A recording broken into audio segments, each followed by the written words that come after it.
ঈশ্বরদীর লক্ষ্মীকুণ্ডায় পারিবারিক বিরোধের জেরে বড় ভাইয়ের হাতে ছোট ভাই নিহত হয়েছেন। বৃহস্পতিবার সকালে উপজেলার লক্ষ্মীকুণ্ডা ইউনিয়নে এই ঘটনা ঘটে। নিহতের নাম জিপু সর্দার, অভিযুক্ত বড় ভাই মনিরুল সর্দার। তারা উভয়ে স্থানীয় বাসিন্দা রিকাত সর্দারের ছেলে। স্থানীয়রা জানান, গ্রামের রিকাত সর্দারের বড় ছেলে মনিরুল সর্দার ও ছোট ছেলে জিপু সর্দারের মধ্যে বাড়ি ও জমিজমা সংক্রান্ত বিষয়ে দীর্ঘদিন থেকে বিরোধ চলছিল। প্রায় তাদের মধ্যে ঝগড়া বিবাদ হাতাহাতি হতো। এরই জের ধরে বৃহস্পতিবার সকালে দুই ভাইয়ের মধ্যে প্রচণ্ড বাগবিতণ্ডা ও হাতাহাতির এক পর্যায়ে বড় ভাই মনিরুল লোহার রড দিয়ে ছোট ভাই জিপুর মাথায় আঘাত করে।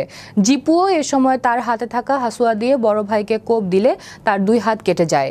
গুরুতর আহত অবস্থায় তাদের দুজনকেই পরিবারের লোকজন অ্যাম্বুলেন্স করে রাজশাহী মেডিকেল কলেজ হাসপাতালে নিয়ে যাওয়ার সময় বাঘার সন্নিকটে পৌঁছালে ছোট ভাই জিপু মৃত্যুবরণ করেন।